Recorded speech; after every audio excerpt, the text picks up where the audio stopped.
Des chercheurs britanniques ont récemment découvert qu'une infection au Covid-19 pouvait entraîner de graves dommages sur ton cerveau, comme des psychoses, des paralysies et même des accidents vasculaires cérébraux. Et c'est ce que je te propose de voir plus en détail dans cette vidéo sur les effets secondaires du Covid-19 sur ton cerveau et surtout comment tu peux t'en prévenir au mieux. Et parce que c'est important de se tenir au courant de l'actualité santé, tout simplement parce que dans cette vidéo tu trouveras des informations qui te permettront de directement améliorer ta propre santé et de vivre mieux dans ta peau tous les jours. Donc abonne-toi mon ami pour plus de contenu.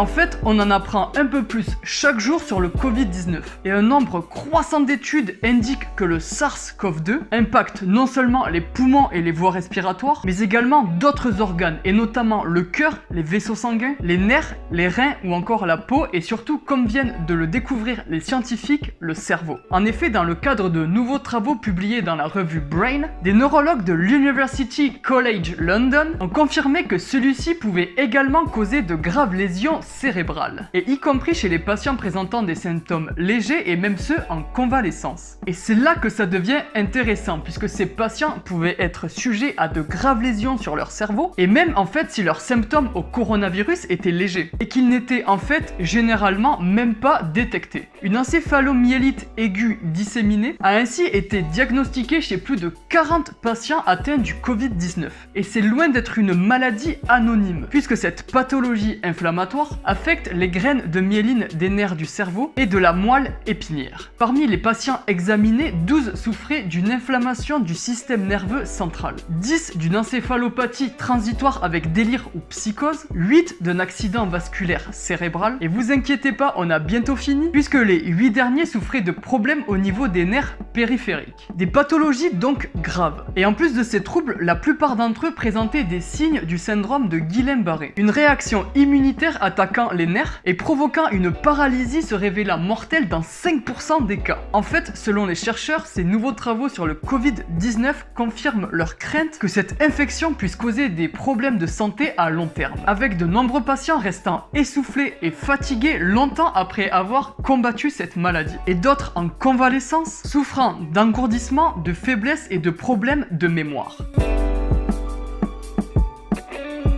Et bien d'après le docteur Michael Zandi, neurologue et principal auteur de cette étude, certains patients se retrouvent avec une invalidité de longue durée, tandis que d'autres se rétablissent plutôt bien. Du coup, au final, je sais pas si c'est censé me rassurer ou bien me faire flipper cette information. Et finalement, les auteurs de cette étude ont conclu que le spectre complet des dommages neurologiques et des effets secondaires causés à long terme par le Covid-19 est encore loin d'être connu. Bonne nouvelle! En raison d'un nombre de patients se révélant trop affaiblis pour subir des scanners cérébraux et de la surcharge des services hospitaliers. Les mystères des effets secondaires du Covid-19 restent donc à percer à ce jour. Et on pourrait arriver sur des conclusions encourageantes ou même des résultats encore pires que ce que l'on pensait. Mais quoi qu'il en soit, les auteurs à travers cette étude veulent attirer l'attention des médecins du monde entier sur les effets secondaires du Covid-19. Et d'après le docteur Michael Zandi, les médecins et le personnel médical devraient en fait toujours aiguiller les patients qui présentent des symptômes cognitifs, des problèmes de mémoire, de la fatigue ou encore des engourdissements, à consulter un neurologue afin de pouvoir traiter le problème au mieux et le plus rapidement possible. Les chercheurs ont notamment détaillé le cas d'une patiente de 47 ans et celle d'une patiente de 55 ans qui ont connu des effets secondaires au Covid-19.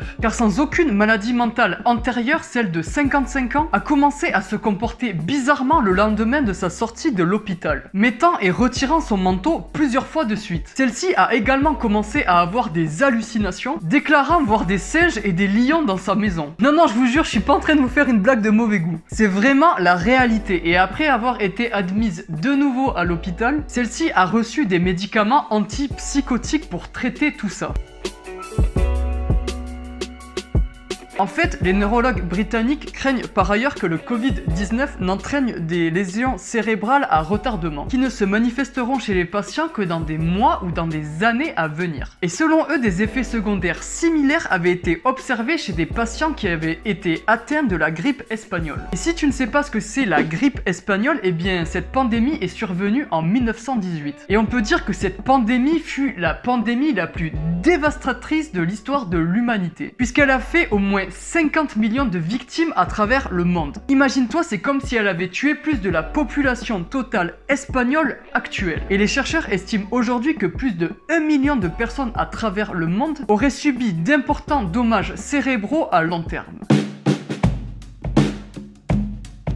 Ce qu'il faut en conclure, c'est que nous ne connaissons à présent pas encore tous les effets secondaires que pourrait avoir le Covid-19 sur notre corps. Et que si toi, un membre de ta famille ou bien un ami a été touché par le Covid-19, eh bien qu'il serait prudent de surveiller son ou ton état de santé après le Covid-19 et surtout de lui conseiller ou bien de te conseiller d'aller consulter un neurologue à la première suspicion d'apparition de symptômes d'effets secondaires suite au Covid-19. Et toi, tu en penses quoi? Est-ce que d'après toi, on n'en est pas au bout de nos surprises avec cette infection? Et est-ce qu'elle pourrait faire son retour sous une forme encore plus brutale qu'on a connue à l'heure actuelle? Mets-moi ton avis dans les commentaires, cela m'intéresse. Et surtout, lâche un like, abonne-toi, et moi je te dis à la prochaine!